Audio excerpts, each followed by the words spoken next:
Okay, I've been saying for some time that I was going to compare some markers for y'all, some brush tip. So this is a Tombow Abt Pro. It's an alcohol based. It's P407. One end is chisel tip, and to be honest with you, it's the first time I've even taken the tops off this pen. Ooh, nice brush tip, nice and pointed. All right, then we have the Crayola, and one end is brush tip, and the other end, and it's a clearer cap on this end, and this end is just a felt tip.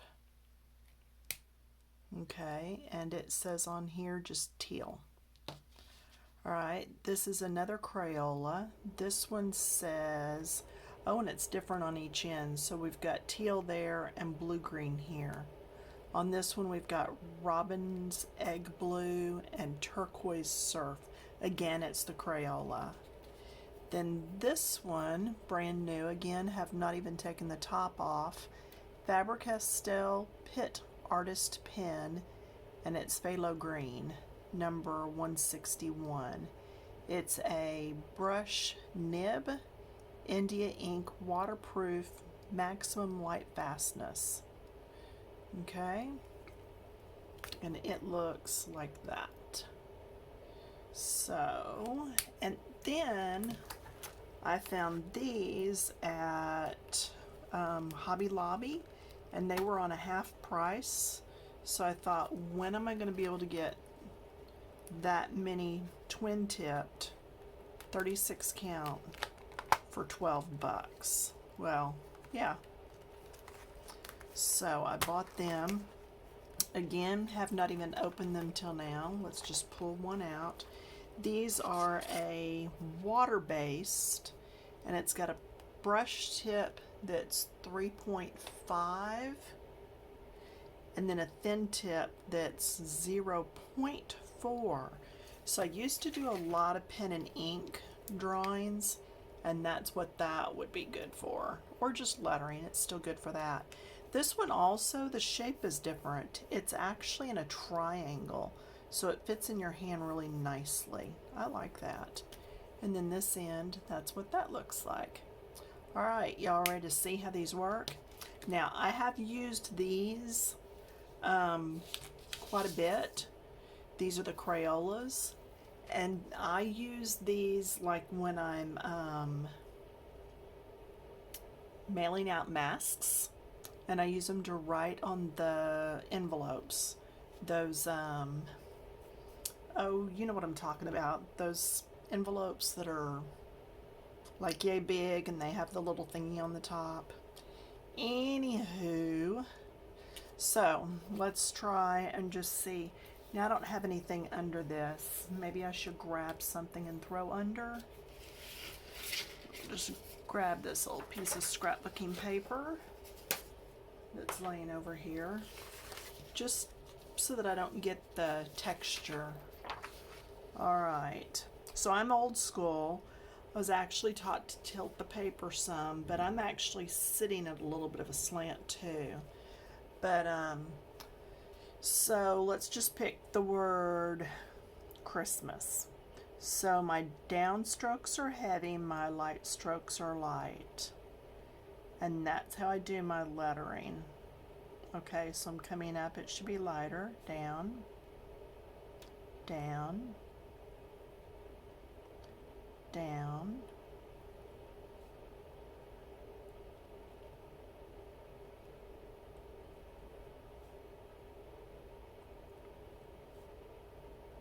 and if you do this enough, you will actually just get a handwriting or lettering that works for you.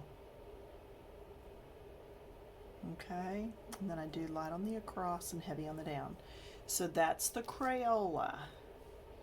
So I like that, and I'm very heavy-handed, so sometimes it's hard for me to get that light stroke going up.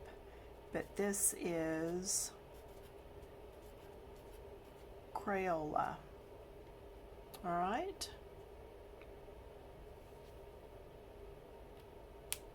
Lay those to the side. Ooh, now I have new stuff. Let's go with this one.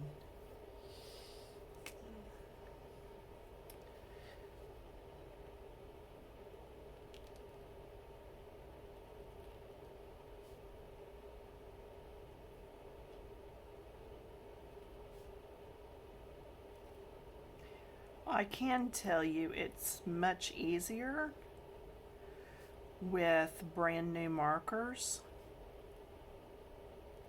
Like I said, this one's been used quite a bit, and I really did like them. And for the price, I would say that that's a really good marker too, the Crayola.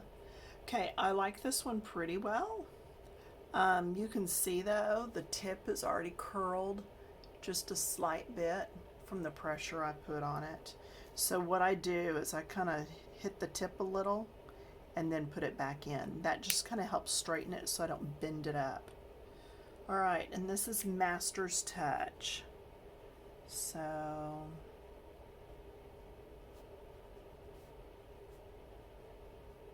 see, regular writing is very different than decorative. I do like how this feels in my hand. It's the one that's triangle in shape. Okay. Then to this one, it's the Faber-Castell Pit Artist Pen. And this is India ink. Let's see what that does. And I got these when they were buy one get one or something like that. So I did not pay full price on any of these. I can tell you right now, the nib on this, the brush tip, is very stiff.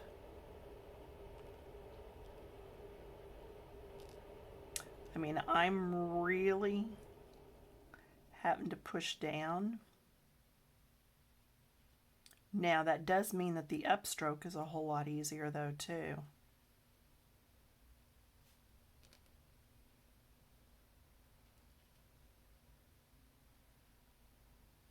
You can tell that the lettering is going to be smaller here just because that nib is smaller. Okay, so this is Faber-Castell Pit. And it's single-ended. So, I just thought I'd check and see. It's got a B there. I'm not sure what that even stands for. Yeah, don't know. I didn't know if maybe the end came off and it was refillable or something, but that feels pretty firm in there. So, and then Tombow. I've never owned a Tombow. I've heard they're excellent. They're usually pretty expensive. So let's see how this one is.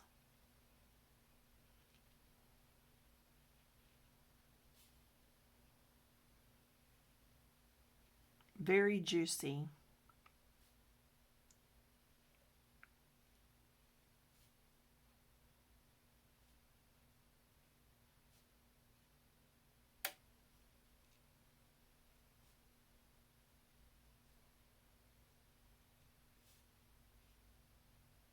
Oops, the dot should have been over here. Oh well. All right, so this is Tombow.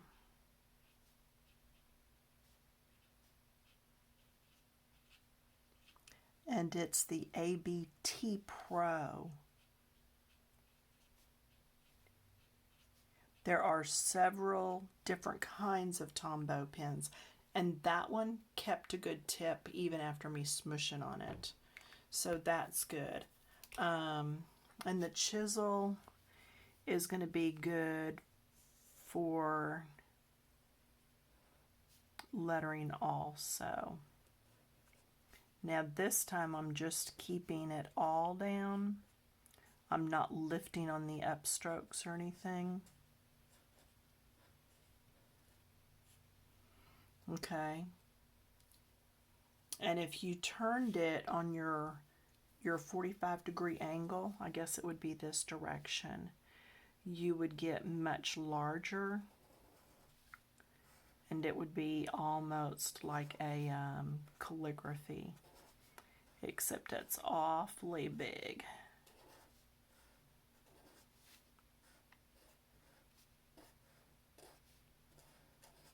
Yeah, I don't see me using this end that often.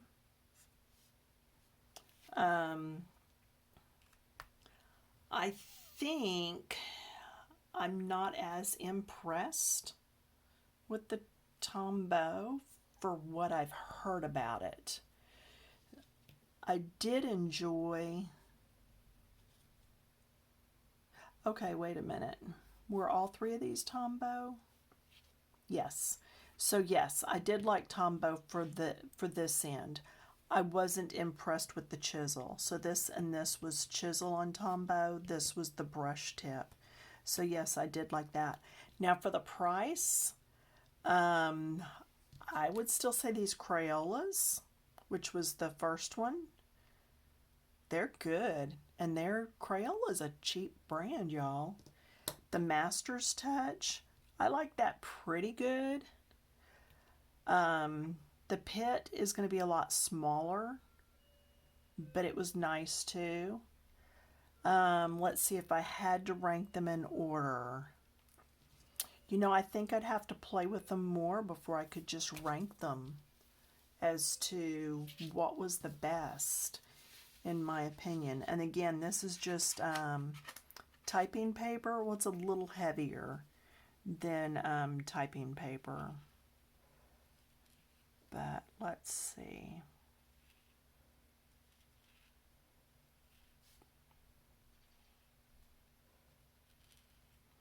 Yeah, I do like this. The triangle one that feels good in the hand, and that's Master's Touch.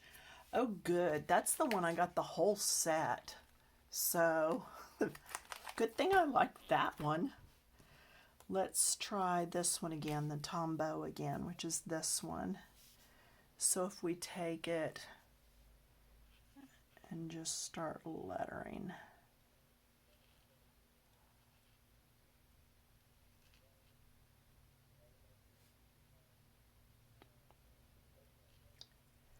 It's nice. I mean, it puts out good. So if you can afford these, sure. I mean, why not? But again, I'm leaning towards these just because that grip. And I didn't get much difference in actually writing. So now it could be, let's see, these are water-based and this is alcohol-based. So that's what's going to be your big difference. You're paying for that alcohol-based. So let's check this one more time. This is the Faber-Castell. It's this one, and it's the India ink. So see, each one of these is a little bit different. Make sure I'm still on camera for you. I do like this. I do like how easy it is. Now it's going to be better if I'm writing smaller. You know what I'm saying? And, well, I messed that up. And you can't always get small with some of these others. So this would be, I would probably do Master's Touch first. Just because the way I hold, just the hold on it. And then let me try my regular Crayola again. These have been really good for me. The tips have not stayed, but I mean, I've used them a lot. If I could afford them or was looking for a treat, I would go with this Artist Pit Pen, which is the India ink. I might go with this as a second, just because I can letter large with this. and a little bit smaller with this. Okay, and then this is also there. And you can always come back with a pen and just double up on those downstrokes to make it look fatter if you're not using a fat a brush pen. You know what I'm saying? So anyway, I don't know. There's none of them that I would just throw out. The Crayolas, they've lasted me several months, and I use them quite a bit for, again, lettering on packages for masks. But the tips, they do bend up. So maybe what I need to do is just keep using these over and over and come back later and do another review on how well they've lasted. So, all right, well, leave your comments below. You can subscribe. It'll, you can make it to where it'll ding when I post new videos.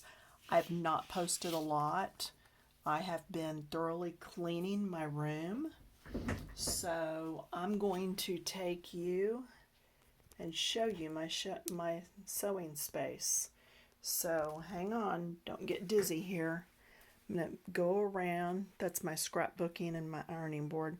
All right, there's my cart for mask making. There's my cover I made for my machine. There's a lot of doodads there. But what I really want to show you is that. And then the banner at the top, the pennant, we just put that up today. So I have these little boxes right here. They're pretty small. They were actually at Walmart as a pen display. They had felt tip pens and stuff standing up in them. And I just brought them home and covered what would show with scrapbooking paper. So there's that. And then I just put a little bit of fabric in there. And then silk flowers. And then some trims. More fabric, more flowers, more fabric. And then across here, I have my cone thread right up here at the top. Okay? And that's from my serger. Then I have bobbins hanging down. And those little bobbin things I actually got off AliExpress. So let me show you real quick how these work. They just pull off. Whoops. Okay. So they actually come just like this without this thing on there. Okay. They come just like this from AliExpress.com. All right. Then underneath is containers with buttons, and they're all separated by size. And then all my embroidery floss. And then all my ribbons. And these lines and the clips actually come from IKEA. And then the plastics that I've wrapped the ribbon on, look here, y'all. It's this. And I actually punched holes. I cut out the rectangle. I think it's a 2x3. And then I punched holes right here in the corners. And then just cut in, cut across, cut out. And did that for all of them. And then it went, and I just clipped them on. So the only thing I will tell you is for the plastics, Dollar Tree, yeah, kitchen cutting mats. Yeah. So, but anyway, so that's my sewing area. And then my fabric is in the file cabinets. It's hanging on the Pendaflex organizers. And it's by theme and color and all that kind of stuff. So, and this file cabinet was actually a marketplace off Facebook find. Yeah, it was a blue-gray, but I wanted to match the other one, so I just covered it with contact paper. So, anyway, all right, so I don't know if this stayed going the same direction or flip sideways on you or what, but that's it. Oh, my desk. This is plywood covered in fabric and then covered in plastic. And the measuring tape is actually stapled on to the blue fabric. I wrapped the blue, then stapled that on, then wrapped it with the clear plastic. And then the file cabinets are what's holding it up. So yeah, that way I have a nice big area. But anyway, just wanted to show you what I've been doing since I haven't been on YouTube. Alright, y'all have a good one. Leave me some comments, and I'll pick another area to show you maybe soon. Bye.